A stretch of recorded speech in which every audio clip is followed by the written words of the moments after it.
then it is his lookout, he was taking action. Tanishq jewellers Ajmer पहले से भी बेहतर सेफ्टी के गोल्ड स्टैंडर्ड्स के साथ तैयार हैं आपके आगमन के लिए। सुंदर आभूषण और बेहतरीन कलेक्शन के लिए आज ही अपॉइंटमेंट बुक करें। Visit Tanishq jewellers, India motor circle, Ajmer. हमारी नॉलेज में आया था कि ये जो विभिन्न वो हैं वंडर्स ऑफ द वर्ल्ड, उनका जो है रेप्लिकाज अजमेर में बनाए जा रहे हैं, तो इसी का विरोध करने आम आदमी पार्टी यहाँ पर आई थी। तो इनसे हमने रिक्वेस्ट करी है अविनाश शर्मा जी से, तो इन्होंने बोला कि अगर हम लोग ये रिक्वेस्ट करते हैं तो वेडनेसडे को इनकी एक मीटिंग है, उसमें ये डिस्कस हो जाएगा और बहुत हार्ड एंड फास्ट नहीं है। अगर जेन्युइन चीज़ लगी तो इन लोग उसको बदल सकते हैं अपने इस डिसीजन को। तो देखते हैं किस प्रकार से, अगर ये नहीं बदलते हैं तो आम आदमी पार्टी तो इसका विरोध जारी रखेगी, क्योंकि कोई भी चीज़, हमारी भारतीय संस्कृति, हमारी राजस्थानी संस्कृति, हमारी धरोहरें इतनी हैं कि उनके रेप्लिकाज हमारे को लगा कर के विदेश और अपने देश के सैलानियों को हम दिखा सकते हैं। तो ये बात हुई। इसके अलावा और बहुत सारी बातें थी। अजमेर स्मार्ट सिटी के अंदर जो पार्किंग व्यवस्था है उसकी बहुत वो थी, इन्होंने 9-10 जगह चिन्हित करी हैं।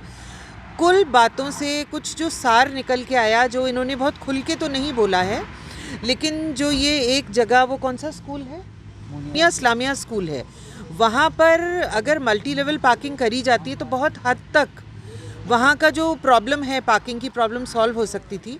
लेकिन बीजेपी और कांग्रेस, सरप्राइजिंगली इन लोगों को, दोनों को चिंता नहीं है पार्टियों को कि वहाँ पर व्यवस्था हो, तो वो ये चाह रहे हैं कि वो ग्राउंड यथावत रहे, वहाँ पर कोई भी मल्टी लेवल पार्किंग ना हो।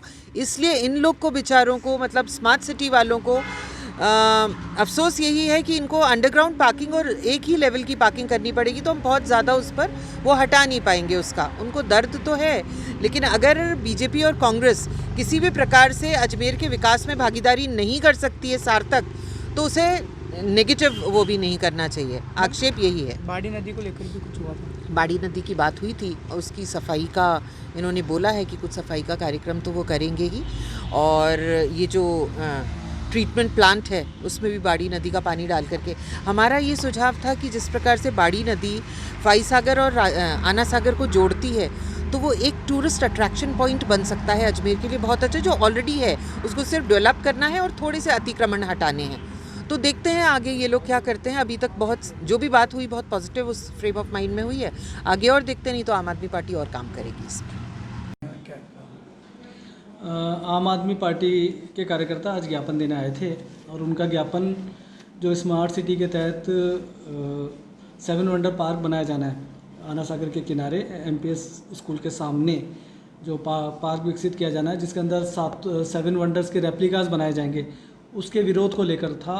उन्होंने ज्ञापन दिया है कि हम इसका विरोध करते हैं, और यहाँ पर 7 वंडर्स का रेप्लिका नहीं बन के कुछ राजस्थानी मॉन्यूमेंट्स हों, उनका रेप्लिका बने तो ज़्यादा बेहतर है। तो ये जो ज्ञापन उन्होंने दिया है वो हमारे CO साहब जो हैं, कलेक्टर साहब, हम उनको प्रेषित कर देंगे और उनकी जानकारी में ले आएंगे, फिर जैसा वे निर्णय करेंगे वैसा निर्णय होगा। सर, किस चीज़ को लेकर हो रहा है कि कुछ कंपनियां को लेकर हो रहा है? कुछ तो 7 वंडर्स का था, एक उनका था कि कुछ ये स्टार्टअप कंपनीज़ हैं, इनके लिए कुछ किया जाए, तो मैंने उनकी जानकारी में नहीं था, मैंने उनको बता दिया कि स्टार्टअप कंपनीज़ के लिए हम ऑलरेडी एक इंक्यूबेशन सेंटर प्लान किया, उसके वर्क ऑर्डर भी हो गए, कार्यादेश जारी कर दिए। सूचना केंद्र में एक इंक्यूबेशन सेंटर बनाया जाएगा, जिसके अंदर प्राइवेट कंपनीज़ आएंगी, DOIT उसको रन करेगा, और उस प्राइवेट कंपनीज़ जो स्टार्टअप कंपनीज़ हैं उनको हेल्प करेगा, और जो नए बच्चे हैं जो अपना बिजनेस स्टार्ट करना चाहते हैं उनको वहाँ सुविधा मिलेगी। तो वो इंक्यूबेशन सेंटर हम ऑलरेडी डेवलप कर रहे हैं। सर, बाड़ी नदी को लेकर भी कुछ चर्चा हुई है। बांडी नदी के लिए वो जानना चाह रहे थे कि आप क्या कर रहे हैं, तो हमने उन्हें बताया कि रेवेन्यू रिकॉर्ड के अनुसार जो बांडी नदी की बाउंड्री लाइन है वहाँ पर हम फेंसिंग करेंगे।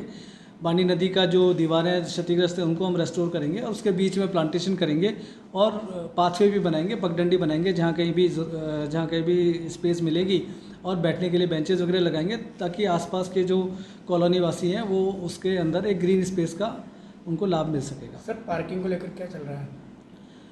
पार्किंग की समस्या रहती है, तो कुछ पार्किंग के प्रोजेक्ट्स हमने लिए हैं। एक तो हम JLN में जो पीडियाट्रिक्स ब्लॉक एक नया बन रहा है, उसके पास में जो ट्रायंगुलर जगह है वहाँ पर एक मल्टी लेवल पार्किंग बना रहे हैं, जिसके अंदर 100 तो 4 व्हीलर्स और करीब 400 2 व्हीलर्स खड़े हो सकेंगे। ये 3 लेवल्स में बनेगी, मल्टी लेवल पार्किंग होगी। इसके साथ ही सूचना केंद्र में भी एक पार्किंग का काम चल रहा है, जिसमें जो पुराने आवास थे, जो खंडर हो चुके थे, उनको हटाकर सरफेस पार्किंग, मतलब ज़मीन के स्तर पर ही पार्किंग बनाई जा रही है। तो उस पार्किंग के अंदर जो भी वहाँ पे प्रोग्राम होंगे, वो उस प्रोग्राम के दरमियान जो है लोगों के जो आगंतुक होंगे उनके वाहन वहाँ खड़े हो सकेंगे।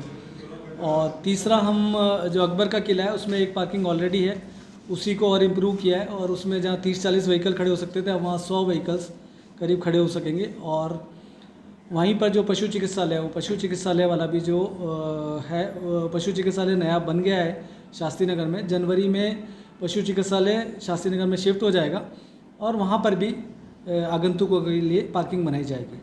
और एक और पार्किंग जो इंदिरा गांधी स्मारक है मोनिया इस्लामिया के पास में, उसके पीछे जो ग्राउंड है वहाँ पे अंडरग्राउंड पार्किंग बनाई जाएगी, जिसमें 100 4 पहिया वाहन खड़े हो सकेंगे और उसमें वापस मैदान बना दिया जाएगा ऊपर।